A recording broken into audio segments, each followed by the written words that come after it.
Well, let's get more now. We can speak to Brigadier General Yossi Kuperwasser, who is the former IDF chief, Military Intelligence Research Division. He joins us now from Tel Aviv. Thank you very much indeed for speaking to us, Brigadier General. Always a pleasure talking to you.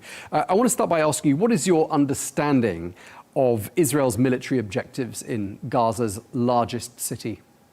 Well, I think that we are, first of all, thank you for having me. And by the way, I'm also the head of the Jerusalem Institute for Strategy and Security. That's what I do today.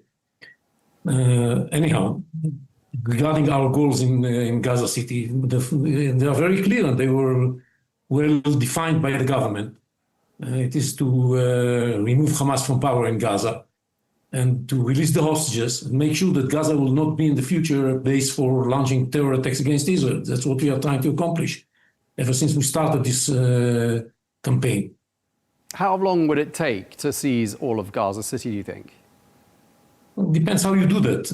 It can be very short, but this is going to cause a lot of damage both to Gaza and to the soldiers that are going to do that.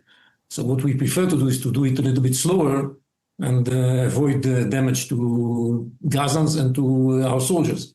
What we need to do is, first of all, make sure that the population leaves Gaza City so that they are not going to be in harm's way. And then we shall start operating and knowing that the only people left in the city are the terrorists, and that would make it easier for us to operate over there. Altogether, I think it's going to take several weeks, maybe a couple of months. I mean, what do you think is the rationale for calling up 60,000 reservists? What do you read into that? We need to have a lot of force once we enter Gaza. And for that, we need the reservists. The standing army of Israel is a very small one. And we build mainly on reservists in order to have enough power to fight a war. And that's why from time to time we call them up. And that's what we do now. 60,000 additional reservists will make it altogether 130,000 reservists that are going to be in duty.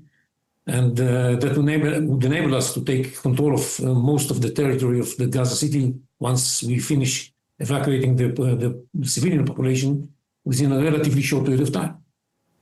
And with regards to the civilian population, there's been reported a six-fold increase in the number of children suffering from malnutrition in Gaza City. That's since the month of March. A lot of people are going to be simply too weak to move. They've been displaced so many times. I mean, what sorts of things can be done by the IDF to do, as you say, to ensure they're not placed in harm's way? Well, we are preparing a place for them to be safe and relatively safe. It's Gaza after all, but they're going to be relatively safer in these areas that we prepare. We are working on helping them to get medical treatment if they need so. And I think that they are definitely going to be safer in those areas in the southern part of Gaza. It's not far away from Gaza City, not that far, and but out of Gaza City itself. And they're going to be much safer than they are today, even before the operation starts, because once they are in Gaza City, the humanitarian aid that's going to Gaza City is confiscated and looted by the Hamas mainly and by all kinds of criminal gangs, and doesn't reach in full the population itself. So once they leave and move to the safer areas, they're going to be provided with the aid that was going to be delivered to them by Israel and the organizations that operate together with Israel.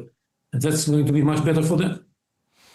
Yes, but we've never quite understood, anyone outside Israel, it seems, doesn't really understand this argument that because Hamas might steal some aid and gangs might steal some other aid, that means no aid should be sent to Gaza and the result will be guaranteed, i.e. people get malnutrition and are on the brink of starvation. I mean, that argument really doesn't... A lot of aid, no, you got it wrong. A lot of aid is getting to Gaza City. Nothing like enough. A lot of aid. No, more than enough. But according to the UN... How do you explain a six-fold increase in the number of children malnourished since the month of March? First of all, let's keep in mind that this data is coming from Hamas. No, it's coming from the United Nations. It's coming from UNRWA. But they take it from Hamas. The United Nations doesn't have their own... So what data have you got for me? Have you got some better data? I don't have I don't know. Don't just keep in mind that this is Hamas information. Secondly, according to UN information, then this is UN information, not Hamas information, 89% of the aid coming into Gaza is looted by either Hamas or by the criminal gangs. 89%. So what reaches the population is only 10% of the It's better than nothing. That's coming in. It's better than nothing, better than a blockade, not letting any aid in at all. Definitely it's better than nothing. We allow the 100% get there. The 100% moves through our troops and get to Gaza. Once it gets there, the Hamas loots part of it and the criminal gangs loots the rest of it, and only 10% gets to the population. That's the situation in Gaza. But anyway, the aid isn't yours. The aid, we're calling on the population, leave Gaza. The aid is mostly... Go to a place where 100% of the aid is going to reach you. You're going to be much better off. The aid is donated by the international community. It's not Israel's to withhold. So why not allow that aid in? So at least the people don't starve. Withhold it. We don't withhold the aid. But there are trucks stuck on the border. Why? Because the UN organizations refuse to take it and distribute it. By the way, this is not the case anymore. It was the case until recently. But it was because the UN agencies refused to take the aid. They complained about all kinds of conditions and so on and so forth, and they were worried about their safety and security once they enter Gaza. And that's why they refused to take the aid and move it into its target. And from an Israeli point of view, we allow enough aid coming in as well. We allow the airdrops of additional aid. There's no shortage of food in Gaza. So why? I don't understand. Of distribution. I don't understand. Do you not get the same television pictures that the rest of the world gets, where we see children? I mean, I've seen only today an emaciated child of perhaps 1 or 2 years of age. Impossible to tell from the state that child is in. Why are children dying of starvation, and why is Israel not making sure that doesn't happen? Dying of starvation.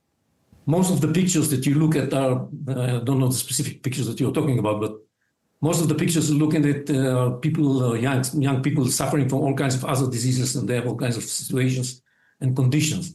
And then nobody checks that, we have already shown that the 12 pictures that were used in order to prove that there is starvation in Gaza were all of children that were suffering other problems and they were treated and so on and so forth. So you're denying you're denying that there's any starvation, because this is on the record. No, I'm not. You're denying there is starvation. I'm not denying that there is starvation. First of all, there's no starvation. There is hunger. There's no starvation. Starvation means that somebody intentionally tries to prevent somebody food. That's not happening. We allow the food in. And definitely there's no starvation on behalf of Israel. We allow the more than necessary amounts of food to come in. There's a problem with the distribution, and the problem with distribution of the aid causes the problems of hunger. There's a huge problem. There's a huge problem of distribution of the aid, which is that the Gaza Humanitarian Foundation doesn't know what it's doing. It's caused by the criminal gangs and by Hamas that loots the food. No, I think the problem is the GHF, isn't it? Isn't it the Gaza Humanitarian Foundation that is supposed to be supervising the distribution of food aid in Gaza? No, yet children are shot at whilst trying to get food. Sorry, but you got it wrong again. The GHF is distributing aid in 4 centers, mainly in southern Gaza and the central area of Gaza. The plan is to have it broadened and to allow them to do that in 16 more centers, altogether 20 centers. And this is going to be possible once the population is going to leave Gaza City, because the GHF cannot work in Gaza City. They're not allowed in by the Hamas. So Hamas doesn't want an organization that doesn't work with him to be involved in distributing the food. They are trying to prevent people from going to the centers of GHF in order to get their food and meals. That's the truth of the matter. And that causes a lot of problems. We want GHF to be able to disseminate food to many more Gazans. And that's why we also ask the Gazans to leave Gaza City and move to places where GHF can provide them with food. That's what's going on. But we have to remember that the wider context of that. This is a debate, discussion that should be held, and it's important for everybody to realize what's going on in Gaza with food distribution. That's very important. But we have to remember that the war is not fought because there is a problem of food distribution. The war is fought because there is a need to remove Hamas from power, because there is a need to make sure that everybody realizes that the 7th of October was a mistake, and that shouldn't be able, nobody should be able or even dream of repeating the 7th of October. That's what the war is all about. And with all the discussion about the food distribution, we lose track of the main problem, which is Hamas control of Gaza. That's what we have to deal with. All right, we're going to have to leave it there. Thank you very much indeed for your time, Brigadier General Yossi Kuperwasser. Thanks for your time.